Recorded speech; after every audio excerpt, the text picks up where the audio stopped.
एक तरफ जहां लगातार तेज बारिश के चलते बराकाठी के विभिन्न क्षेत्रों में बाढ़ की स्थिति बनी हुई है। सिलचर शहर में जमे हुए पानी से लोग परेशानी के कतार पर जी रहे हैं, तो इसी दौरान चंद्रनाथपुर क्षेत्र में गैर जिम्मेदाराना तौर पर रेलवे के निर्माण कार्य तथा जल निष्कासन के पाइप बिछाए जाने पर जमे हुए पानी के चलते लोग परेशानी झेल रहे हैं।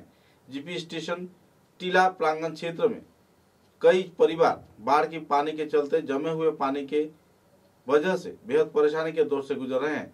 सड़क निर्माण के नाम के कई क्षेत्रों में गड्ढे खोदे जाने के बाद इस क्षेत्र में जल परिसेवा बंद पड़ गया है और लोगों के घर में पानी घुस जाने पर लोग बेहाल हालत में जी रहे हैं।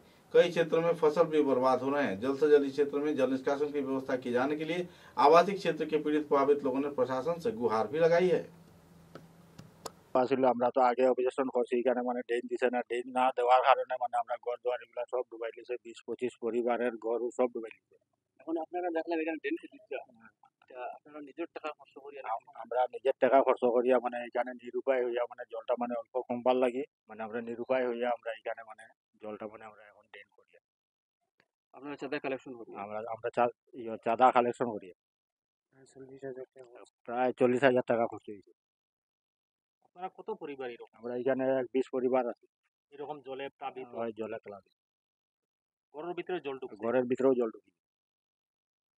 কোনো নেতা মন্ত্রী, পঞ্চায়েত বা কোনো ওয়ার্ড মেম্বার এরা না, আমরা হেরারে গিয়া বিচার উচার দিছি, হেরা তো করলো না। এখন হেরে কইলে হেরে যাও, হেরে কইলে হেরে গিয়া হোক গিয়া এরকম করিয়া করিয়া আমরা কোনো বিচার আচার কোনো হয়েছে না। থানাত গিয়ে আমরা জানাইছি, জানানোর পরে কইয়া দিল যে বিডিপি সেক্রেটারি এটা শেষ করতো, বিডিপি সেক্রেটারি পরে আর আইছে না। বিডিও সেক্রেটারি কে? বিডিপি সেক্রেটারি হলো শিবশঙ্কর। চন্দ্রনাথপুর জিপি গ্রাম স্টেশন টিলা। আপনার এই জলের সমস্যা দেখেন, সমস্যাটাকেও দেখতে আসে না, রোডের লাগে রোডে না ড্রেন আছে না কোনো কিছু আছে, সরকার থেকে এটা দেই নাই। কিছু জায়গা আধা সাদা কাম করছে, কিছু জায়গা দিছে, কিছু জায়গা দেই নাই। আর এগুলো অসুবিধার কারণে সবার বাড়ি ঘর আমরা ডুবাই, 15-20 পরিবার মানুষ আমরা বাড়ি ঘর ডুবাই। আমরা দেখেন এই সমস্যা, আমরা বাচ্চা কাচ্চা না স্কুল যেতে পারে না আইতে পারে জলের সমস্যার লাগে। মাছের গোয়া বাগান, ফিশারি মাছ, কলা বাগান এগুলো ডুবিয়া দেখো প্রায় ধরনের সমস্যা হইতে আছে, আমরা বিচার কেউ রাখতে আসে না। বর্তমানে জিবি প্রেসিডেন্টে কইলাম, এরপর আমরা বিডিপি সেক্রেটারিও কইলাম, তারপরে তো আজকে কালকে করছি বলি আর মানে কিছু করে নাই।